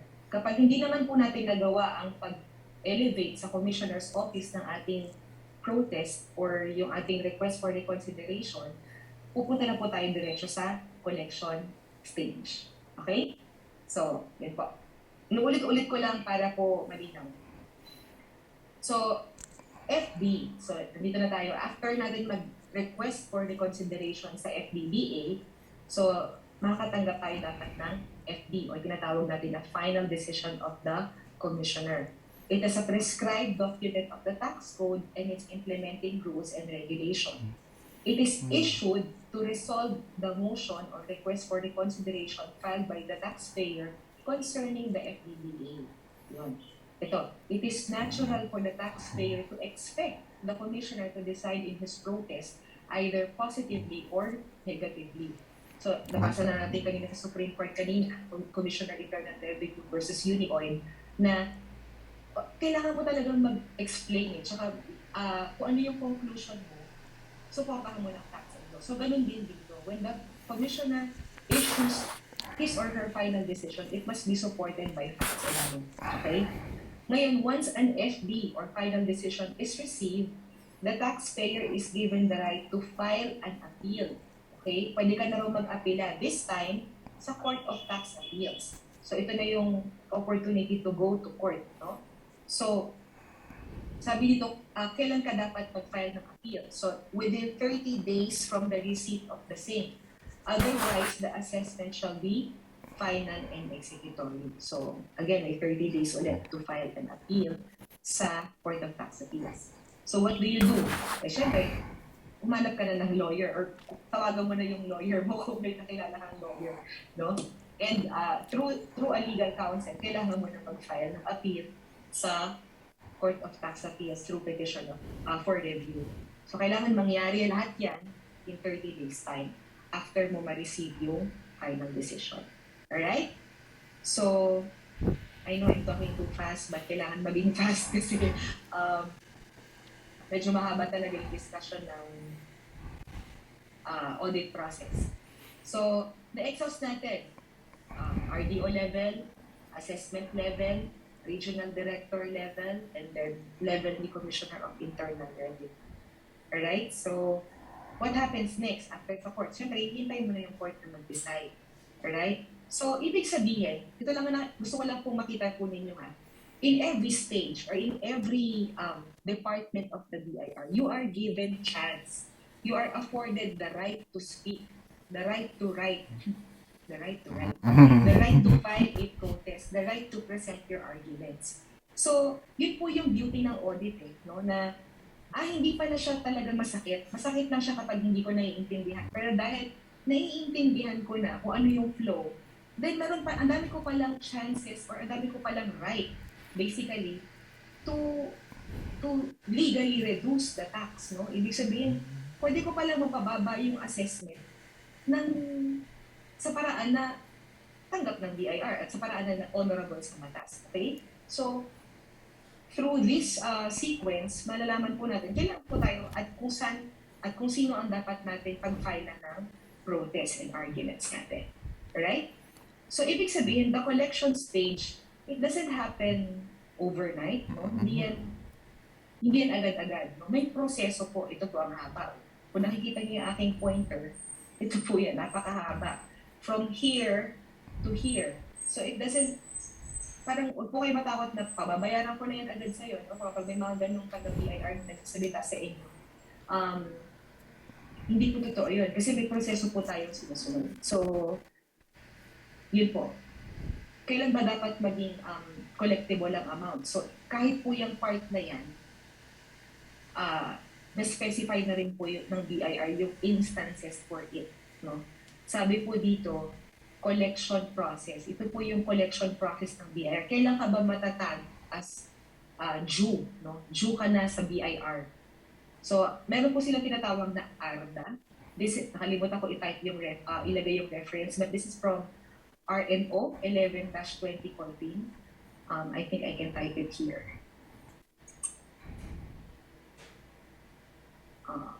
Ita-type ko na lang po dito para po. Yan. So, RMO 11-2014 po yung reference for this. So, sabi po dito, may tinatawag silang ARDA. Ang ibig sabihin yan, accounts receivable, delinquent accounts. So, kailan ka ba daw itatag ng BIR o kailan itatag ang isang taxpayer na delinquente? No? Sabi dito, ano ba yung ARDA? Refers to the amount of tax due from a taxpayer which was not paid within the time prescribed for its payment. Ibig sabihin, naging due na yung tax, hindi ka pa rin nagbabayad. No? So, it includes, letter B, unpaid assessments. So, unpaid assessments, ibig sabihin, dapat nang bayaran, hindi ka pa nagbabayad, kaya naging unpaid. Okay? So, ito, unpaid assessments which become final and executory due to taxpayers' failure to do the following. So, it is a failure. Okay? Number 1, you failed to file a valid protest within the prescribed period of 30 days from its receipt. So, ito po yung pinag-uusapan natin kanina. Dapat kang mag-protest, hindi ka nag-protest. No? So, ibig sabihin, naging final and executory na po yung buong amount ng assessment. So, alam niyo naman, pag sa collection division, napakabilis po niyan. Pag napunta sa kanila yung docket, dire-diretso yan. Magbibigay po sila agad ng mga warrant of garnishment, warrant of dispute and levy. So, ito po yung pinataingatan sa atin. So, kapag may flood kayo or FLB and assessment notice, mag-protest po kayo. Next is, you failed to submit the necessary documents to support request for the investigation within 60 days from the date of filing of a valid protest. So, ito po yung sinasabi natin kanina, kung request for the investigation, mag-submit po kayo within 60 days from the date of filing ng valid protest. So, next is, appeal the decision of the BIR either to the Commissioner or Court of Tax Appeals within 30 days from receipt of the decision denying the protest. So, naka-receive po kayo ng decision denying the protest. Hindi po kayo nakapag-elevate or nakapag-protest or nakapag-file ng request for reconsideration sa Commissioner or nakapag-appeal sa CPA. So, this is the tricky part actually kasi pinag-aaralan natin yung FBDA kanina, but in this regulation or in this revenue issuance, wala pong binabanggit na FBDA. So, nakita nyo kung gaano kalayo sa prescribed procedure. Kasi sabi dito, makareceive ka lang ng denial, kailangan mo na siyang i-elevate kay Commissioner's Office at kay Court of Tax Appeal. So, ganun po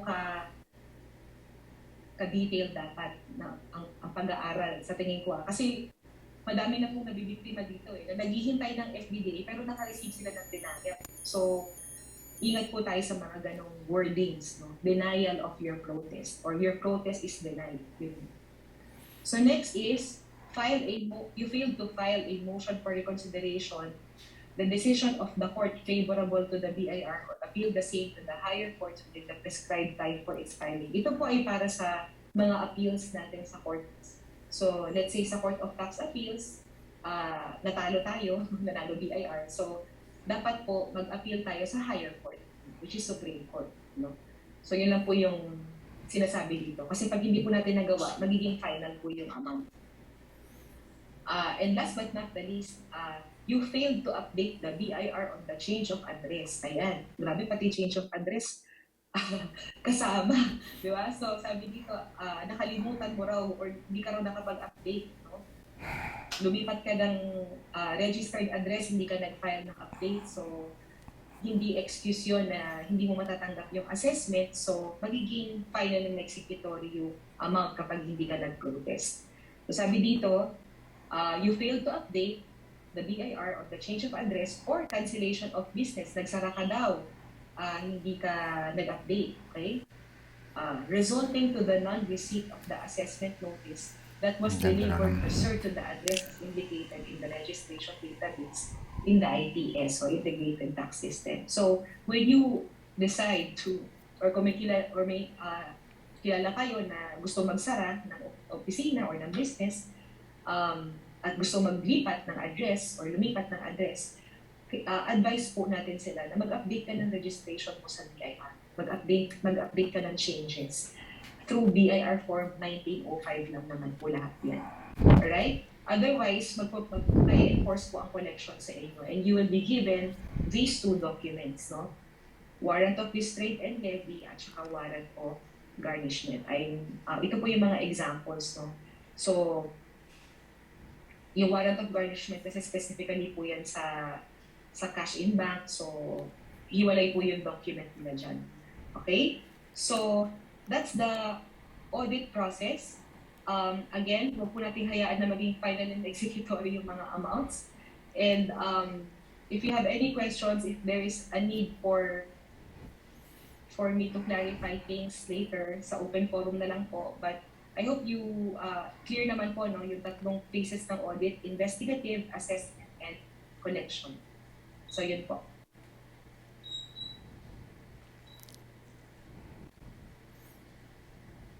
Thank you po. Meron lang akong idadagdag, Ma'am Miss D. So, Okay po. ipe-present ko ngayon sa screen. Nakikita ba yung screen ko ngayon, Ma'am?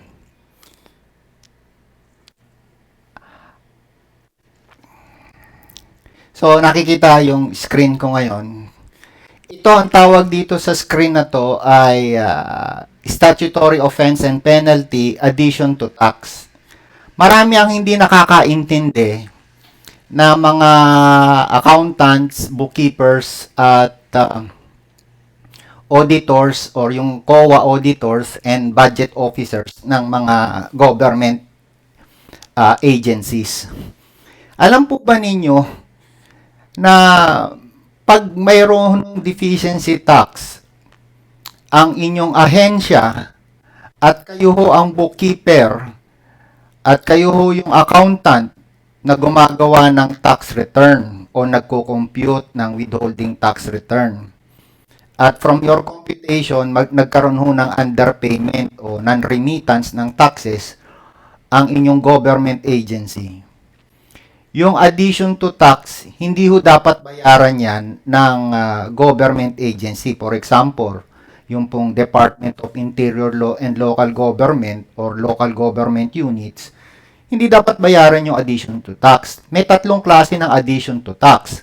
Yung interest, yung surcharge na 25%, at saka ho yung compromise penalty. Yan ho yung tatlong addition to tax. Bigyan ko lang kayo ng example, kung ang liability ho na non-remittance ng withholding tax ay 1 million, 12% ho niyan, 120,000. Yun ho yung interest.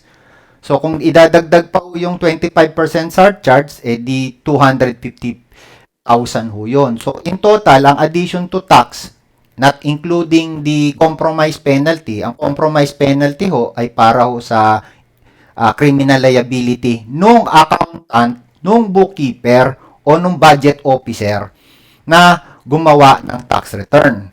So, all in all ho, kung tadagdag natin yun, sabihin na natin 50,000 yung compromise penalty, 120,000 interest, 250,000 surcharge, and 50,000 compromise penalty, mga nasa 420,000 na ho ang addition to tax. Ngayon, paano nire-record dapat ng, nako, magagalit yung mga accountant sa akin dito. Matutuwa naman yung mga nasa COA.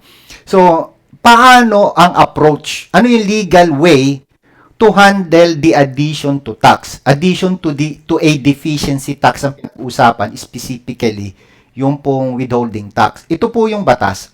Nasa section 247 general provision, nasa letter B. Ayan po. So, palakihin lang natin. Ito po, Sir Kevin, yung sinasabi ng batas. Again, palitan naman natin. If the withholding agent is the government or any of its agencies, political subdivisions, and instrumentalities, or a government-owned and controlled corporation, the employee thereof responsible for the withholding and remittance of the tax shall be personally liable for the addition to the tax prescribed herein. Personally liable for the additions to the tax prescribed therein. Ibig sabihin, mga ka-taxpayer, napakasimple. Hindi ho responsibilidad ng inyong ahensya na bayaran yung interest, surcharge, at compromise penalty. Manggagaling ho yung pambayad na yan sa bulsa, sa payroll, sa compensation, sa wages ng empleyado na gumawa ng withholding tax return. Kaya, magkakaroon ng realignment, magkakaroon ng malversation of fund. Pwedeng makulong yung mga opisyal ng isang government agency kung pababayaran natin sa government agency yung addition to tax, katulad ng surcharge, interest, and penalty. Because maliwanag ho ang batas natin, substantive law ho ito. Hindi to administrative rules and regulation. Ang magbabayad, maliwanag, ay yung empleyado. Yan ho yung gusto kong idagdag sa inyo. Kaya mag-iingat ho kayo sa letter of authority ng BIR. Idadagdag ko rin po sa ating discussion sa araw na to, ito po, itong sino ba ang magpe-prevail?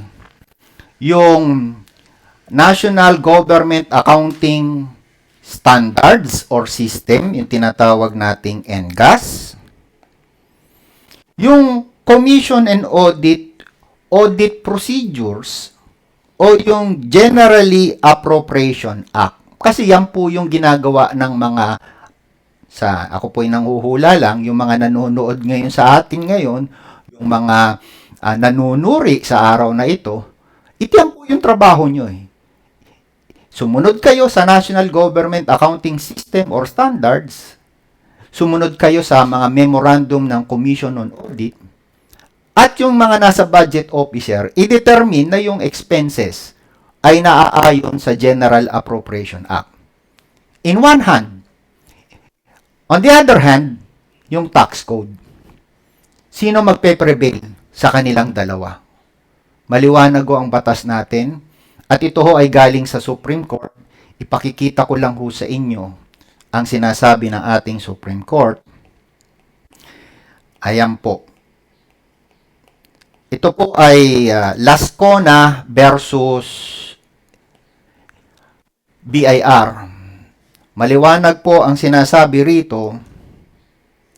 Sabi is all returns required to be filed by the tax code shall be prepared always in conformity with the provision of the tax code and the rules and regulation implementing said tax code. Basahin natin yung huling sinasabi ng Supreme Court.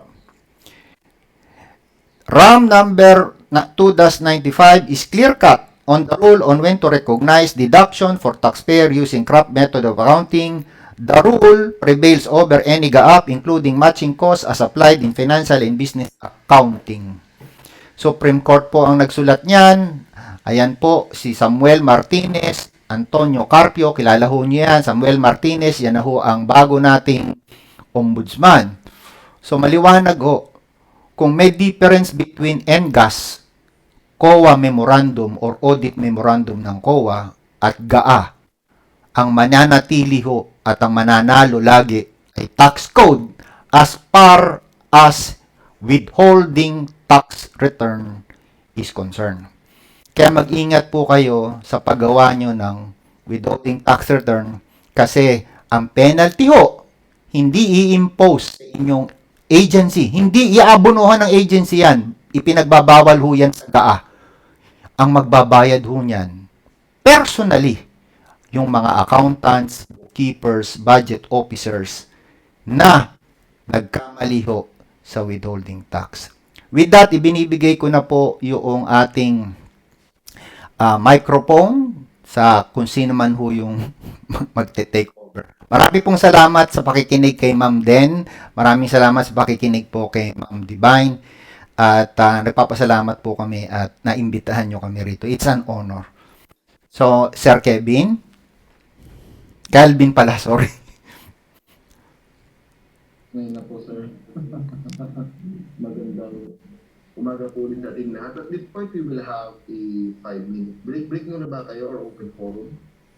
Break muna tayo so we can gather our thoughts for our next part. It's the open forum.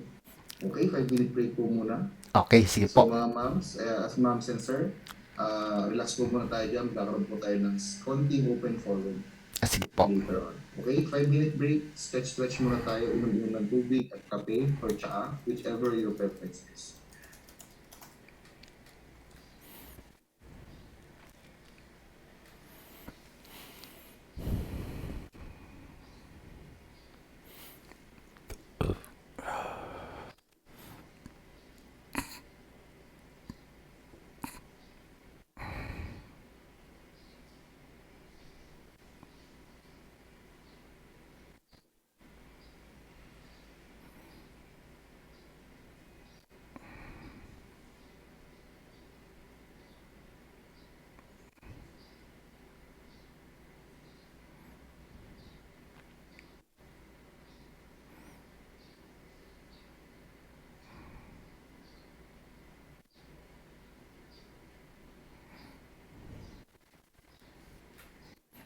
Pinoy Christmas songs.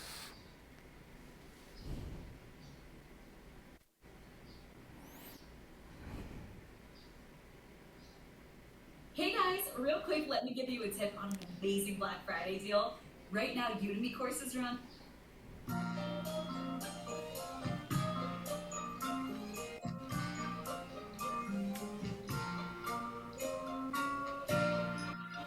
Sa Paskong darating, Santa Claus mo'y ako rin.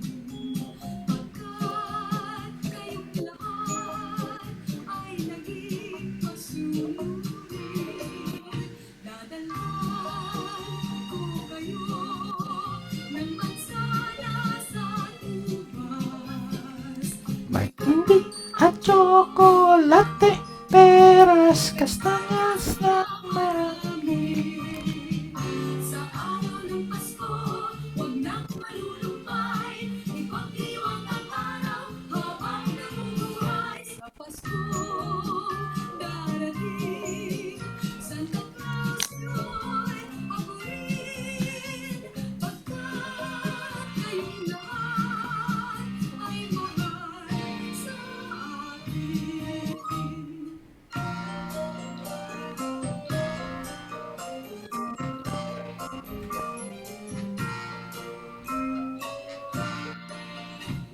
Pasko, darating, Santa Claus niya'y ako'y pagkat kayong lahat ay naging masunurin. Dadalhan ko kayo ng mansana sa tunay laging ganito. Hindi pa nga araw-araw Pasko, sana sa buong mundo. Araw-araw sana ay palaging ganito. Ang ganda ng boses. May pagmamahal sa bawat isa. Sana ang buong mundo laging masaya. Pangarap ko, araw-araw Pasko. Thank you.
Alright, everyone, are you all here?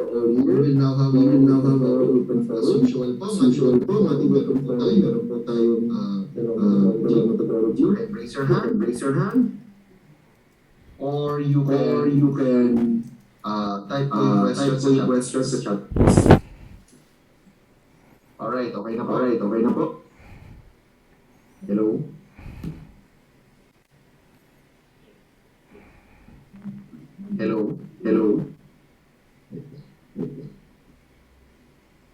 Alright. Is my audio bad? Okay, great. Now we open forum.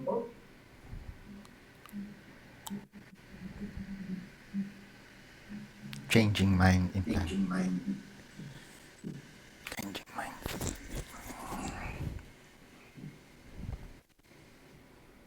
Okay na po ba? Is it better? That's it. Alright, ladies and gentlemen, we will have our open forum.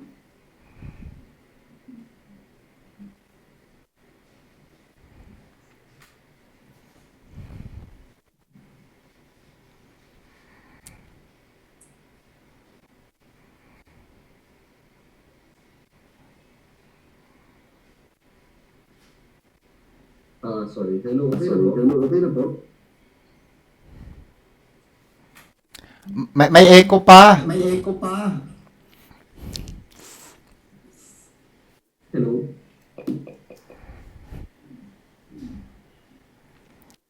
Ayan, medyo maganda na yung boses mo, Sir Kelvin. Okay. So at this point open for tayo. Let's have our open forum. Sa mga may katanungan. Doon po sa mga may katanungan. Magsulat lang po sa ating katanungan sa ating chat box. Or you can raise your hand and you will be recognized.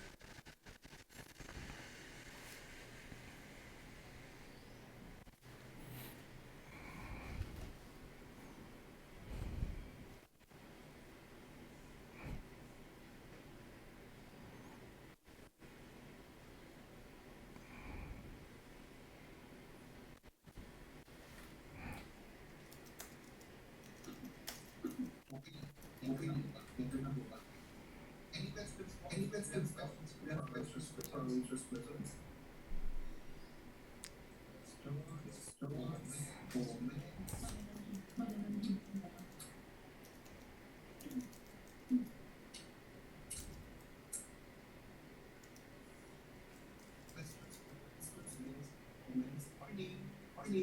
Is the blue here?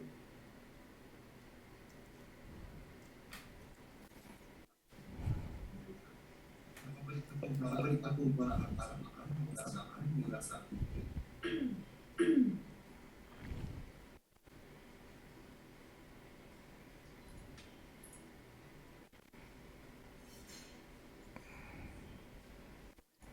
if you are here, if you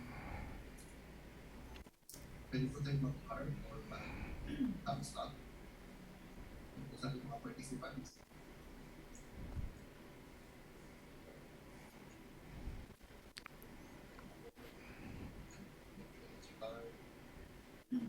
Isa-isa ba natin? Pag itanong ka po ng region po, maaari po ba tayong mag-card or mag-thumbs up? Simula po tayo sa region 1. Ito po ba region 1?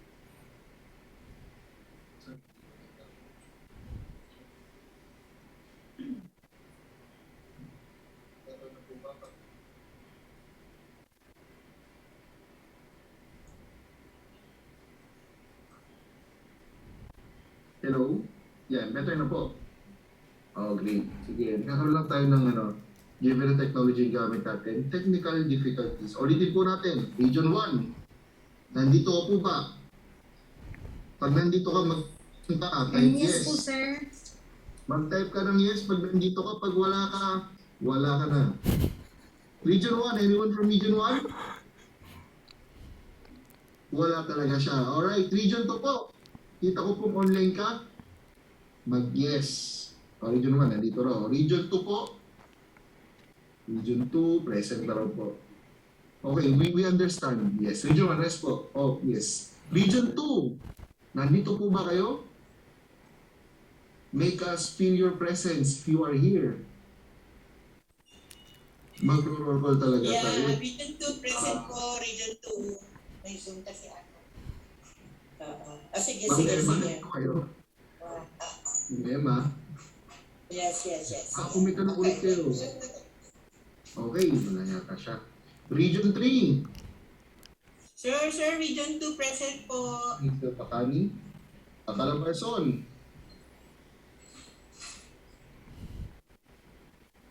Calabarzon, Region 4A. Yes po. Okay, Region Mimaropa. Present, sir. Okay. Talagang nag-roll call tayo. Pero pag may tanong kayo, pwede rin kayo magtanong kahit nasa gitna ng roll call Region 5. Nandito daw yung Region 2. Kanina daw nandito siya. Pero di ko po nabito yung presence niya. Sir, Region 2 po, nag-attendance Region po, 5? sir. Present po, Region 5. Okay. Teka lang, before we proceed po, meron po tayong katanungan ngayon sa ating mga resource person. For the Minanang account, so ito ay pinamanang account. Due to BIR, what would be the remedy? Will our interest speakers answer this? Okay, may nagtanong na. Okay. Miss D, gusto mo bang i-answer? Pag minano lang po daw yung account due to BIR, what would be the remedy? Resource persons po natin, sila Sir... Okay, sir. Kapag ginana mo yung, sabi sa batas, yung gumawa eh. Nakamute kayo, sir. Nakamute ba ako? Okay na. Okay na, sir. Kung minana mo yung account mo, account na nandiyan dyan, you have two options. I-accept mo na sa'yo yun or i-reject mo. So, pag in-accept mo yan, definitely, lahat ng penalty niya papasok sa'yo. So, kung ang suggestion ko, i-reject mo. Unang-una, sabihin mo na hindi ikaw ang gumawa niyan. Kasi ang pine-penalize yung taong gumawa. Okay? I-extract mo muna yung sarili mo sa transaction. Okay? Yun muna gagawin. Pag hindi mo ginawa yun, estoppel ka, ikaw yung magsasagot ng penalty niyan. So, yun yung dapat nyong gawin. Lalo na yung mga nagmana ng accounts sa BIR.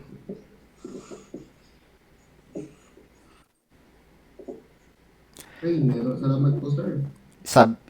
Next question. Next question is, kahit anong taon ba pwedeng balikan at audit ng BIR? The answer is yes and no. For the no answer, ang BIR kasi has 3 years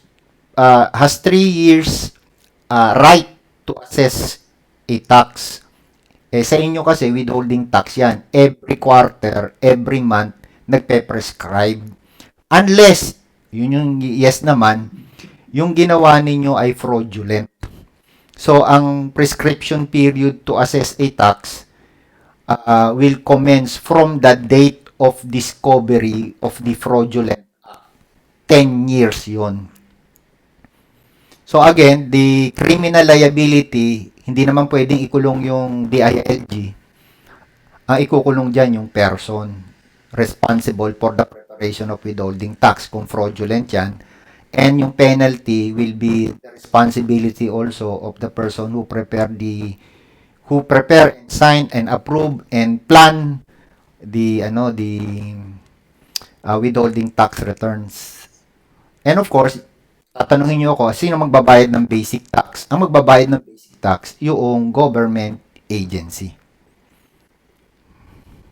So, yun yung sagot doon. Pwedeng sumagot kayo, Ma'am Den at saka Ma'am Divine, ha? So, meron pa ba kayong questions? Bago ko, Kevin, meron lang ako sasabihin, Ito mga kausap ba natin, Sir Kelvin, mga accountants ba to, mga bookkeepers, budget officers? Yes po. Alam niyo malaki may tutulong nyo sa bansa natin. Palaganapin natin yung kaalaman sa taxation. Napakalaki ng graft and corruption sa taxation. Minimum yan 7 billion a year. Ang graft and corruption. Palaganapin natin sa mga taong bayan. Madali lang ang taxation. Napakadali. Kineate ang tax code. Not as a weapon of the BIR against taxpayers, against accountants and bookkeepers. Kineate ang tax code as a protection or weapon of taxpayers against BIR corruption. Ang problema, walang nakakaalam gaano. Please help us sa mga accountant na narito. Let us create a community na magtutulungan tayo as far as taxation is concerned. Hindi nyo naman nilalabanan ang gobyerno. Ang nilalabanan natin, yung corruption sa BIR. Yun lang gusto ko sanang i-share sa inyo. Any other question? Pwedeng sumagot si Ma'am Den at saka si Ma'am Divine. Napakaganda ng topic natin. Meron ba kayong natutunan, mga Sir Kelvin? May natutunan ba ang grupo natin? Thumbs up po tayo, mga kapatid, mga kaibigan, mga kasama. Sa ating po mga natutunan, kung may natutunan po tayo. Of course, silence means yes. Opel ha. Pag-sabi po kayo ay Stopin yan. Ayun, marami po daw silang natutunan, sabi ni Ma'am Nelia. I believe Ma'am Nelia when she says this. Meron pa po ba tayong mga tanungan, reaction? For sure po, ano po, samahan. Sir, may Habang I? po sa akin ni Ma'am. Hello, sir. Sir, may May I? mga questions pa po ba tayo? Oh, Ma'am Emma, nandito siya. Opo, ito po. Sir, may katanungan lang po ako, sir. Meron po ba tayong questions? Meron po, sir. Ay. Sir, ito po ang tanong ko, hindi naman po sa government transaction ito.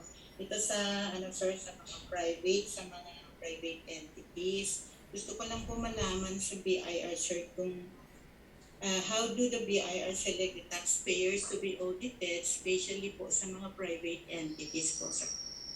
Kasi I think not all the private entities or businessmen are being audited by the BIR. Paano po nila ise-select, sir, yung ino-audit nila?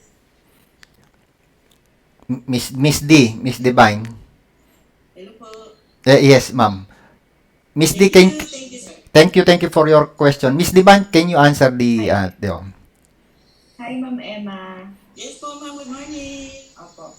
Actually po, ma'am, yung selection process po, nakalagay po yan sa RMO 19-2015, nabanggit po kanina ni Ma'am Ben na tinatawag po tayo mandatory cases at saka special cases po na sineselect ang BIR for audit. Pero po malinaw din po dun sa RMO, nakalagay po doon na all taxpayers are candidates for audit. Actually po, nakalagay po yun na all taxpayers are candidates for audit.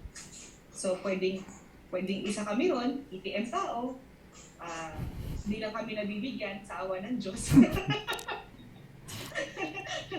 Pero, Sa dami pa naman ibig po, sabihin kandidato po kami. Ay, lahat po tayo din, ma'am. Opo, Our but, candidates. yes po. Basta po ang prescribed procedure in selecting a taxpayers when it comes to audit, nasa RMO 19-2015 po, yung buod po nun, nakalagay po doon. Mahaba po kasi yun pero andun po na-classify yung mandatory special cases po. Okay, sige po, ma'am. Thank you po, ma'am. You're welcome, Ma'am Emma. Revisit ko na lang po yun, ma'am, yung mga provisions ko. Yes, ma'am. Ay, by the way po pala, yes po, thank you po. By the way po pala, nag-email po kami kay Miss Bobby ng handouts. Pwede niyo rin pong makuha sa kanya yung reference po.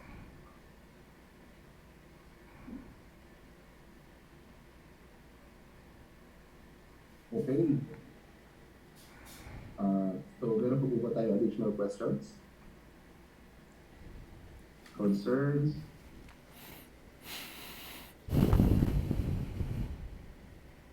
Thank you, ma'am, for the handouts. Alright, salamat po. Thank you rin po, marami pong tulong itong handouts na to.